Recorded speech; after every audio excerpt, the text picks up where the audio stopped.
This is the new Audi A6 Avant, and unlike most new cars being revealed these days, which are just electric, this one has got a petrol and a diesel engine, though obviously not together. Those are your choices. Anyhow, it's been completely redesigned inside and out and comes packed with new technology. But what does this mean for the rest of the Audi lineup? What about the RS6, for example? Well, I'm going to tell you everything you need to know. I'm Matt Watson, and you're watching Car Wow.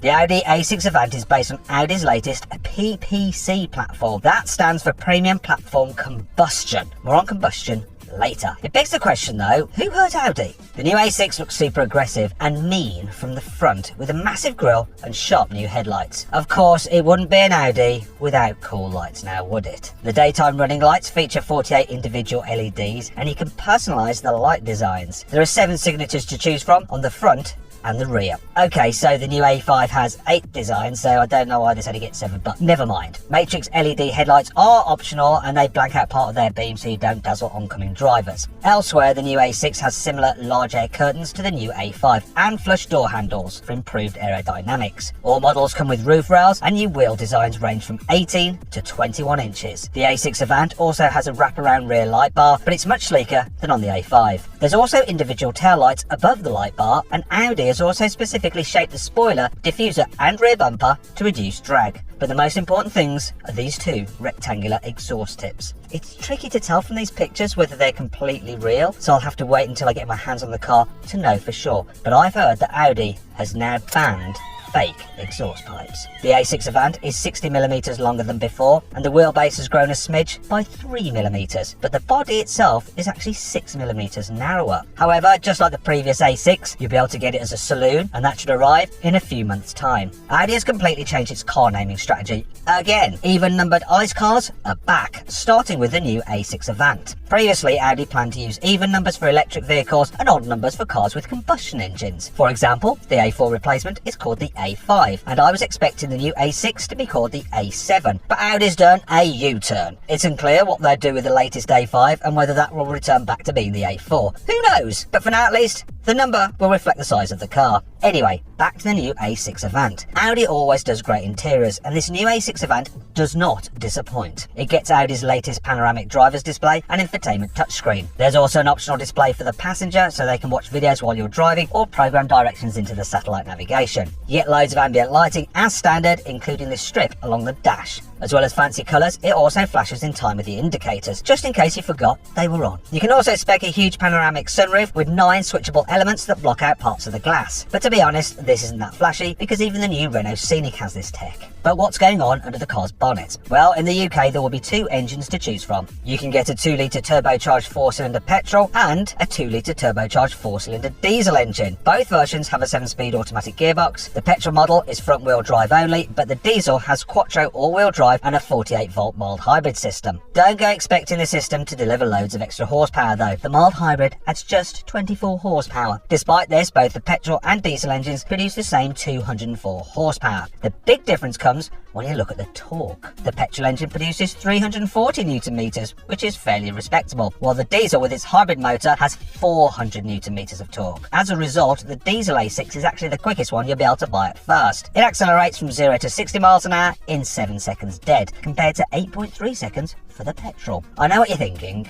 is that it? Well, other markets will actually get a 3-litre turbocharged V6 from the S5. That uses the same mild hybrid system as the A6 diesel and produces 367 horsepower and 550 newton meters of torque. There'll eventually be an S6 version which is expected to get the same 3-litre turbocharged V6 but with a few more horsepower, and that one could actually appear in the UK next year. Just a quick reminder, if you're thinking about selling your car to buy the new A6, then you can do it through Car Wow. It's dead easy, you just upload some photos, give a brief description, then dealers all across the country will bid on your car. So what does Audi's latest name change mean for the RS6? Well, we're still expecting an electric RS6 e-tron to be released this year. That will be based on the A6 e-tron and should have around 800 horsepower. However, we've already spotted a petrol RS Avant prototype, which has the same taillights as the new A6 Avant. So there's definitely a new RS6 with an internal combustion engine on the way too. Just like the new BMW M5, the next RS6 is expected to be a plug-in hybrid, and Audi has a few options for hybrid V8 power. The Volkswagen Group's 4-litre twin-turbo V8 produces 571 horsepower in the Audi S8 and up to 660 horsepower in the Lamborghini Urus, and that engine is also compatible with lots of plug-in hybrid systems, such as the 176 horsepower motor in Porsche's Cayenne Turbo E Hybrid. That car produces 739 horsepower and 950 newton meters of torque from its hybrid system, which is plenty of poke for a future RS6. But Audi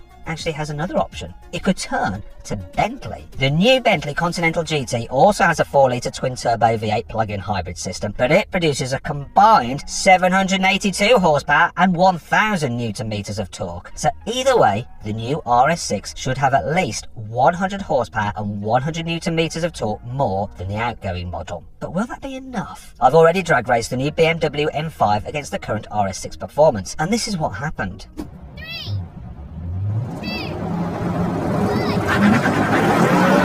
Mega launch, even ahead of the Audi. Oh no.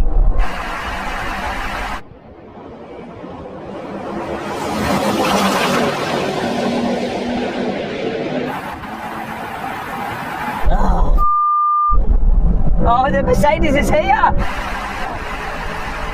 Bye, Yanni, bye! Oh, Matt's gone. Whoa! Hello? No.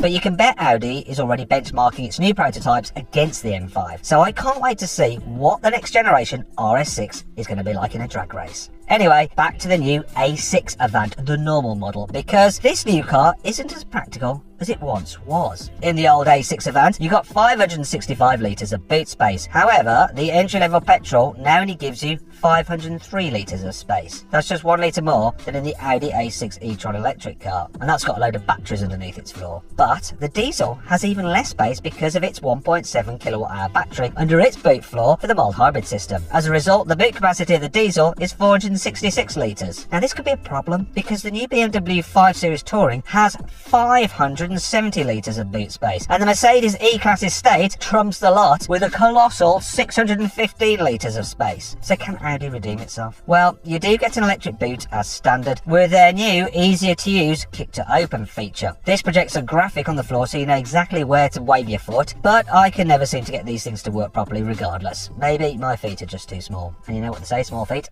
Small shoes, obviously. Hopefully the rest of the A6's high-tech equipment works as it should, because there's loads of it. You get adaptive cruise control, 360-degree parking cameras, and Park Assist Plus, where the car can literally park itself, to name a few. If you're really into gadgets though, you might want to spec the sound and vision pack. That includes a new heads-up display that's 85% bigger with tons of configurable functions, and an 810 watt Bang & Olufsen sound system with 20 speakers, including 2 built-in speakers for the 2 front headrests for a more immersive sound. This setup also means phone calls can be directed just to the driver so your passengers can't listen in or be annoyed by them. Speaking of listening in, the new A6 comes with ChatGPT built in. Sure, most cars seem to have ChatGPT these days, but it's handy to know there is an answer to the old question you might have when you're driving along. The A6 has always been a comfortable, refined car, but Audi has made small improvements to make it even better. They've moved all the sound insulation around inside the cabin to make it work better without adding any extra weight. The sills around the doors and windows are tighter than before. The mount bushings for the engine and transmission have been reworked for a smoother ride, and even the gear teeth in the transmission have been optimised to improve the gearbox acoustics. That's a lot of nerdy detail, but it basically means the new car is 30% quieter than the outgoing model. But what about the way it goes down the road? Audi claims that the standard coil suspension is comfier than before. S-Line and top specification Edition 1 trims gets a sportier suspension setup which is stiffer and rides 20mm lower. There's also the option of adaptive air suspension with adjustable damping and self-levelling. that's probably the option I would go for. Just like the sport suspension, this setup sits 20mm lower in the normal mode, but can go an extra 10mm lower than that for an even sportier stance. Plus, it can rise up by 20mm for extra comfort over rough surfaces. To make the A6 as easy to drive as possible, all models get progressive steering, where the steering ratio varies depending on your speed. The whole steering system itself has been designed to be stiffer, and the camber on the front axle has been increased to make the A6 seem a little bit sportier to drive and more responsive to your steering inputs. There's even a brake torque vectoring system. This can brake individual wheels slightly to reduce understeer in tight corners, though this is nothing new, as manufacturers have been fitting this kind of thing to cars for ages. There's also a brake-by-wire system, so there's no physical connection between the pedal and the calipers. This is to make the regenerative braking feature on the mild hybrid diesel feel more natural and progressive. So it'll be interesting to see just how the brakes feel when I drive the car for the first time in the next few months. The new A6 goes on sale from the 1st of April. Front-wheel drive petrol models will cost from just over £52,000. For comparison, the entry-level BMW 520 Touring starts from £54,000, while the Mercedes E200 Estate costs from £57,000. Interestingly, that is still more expensive than the starting price of the diesel Quattro version of the new A6 Avant, as that starts from just over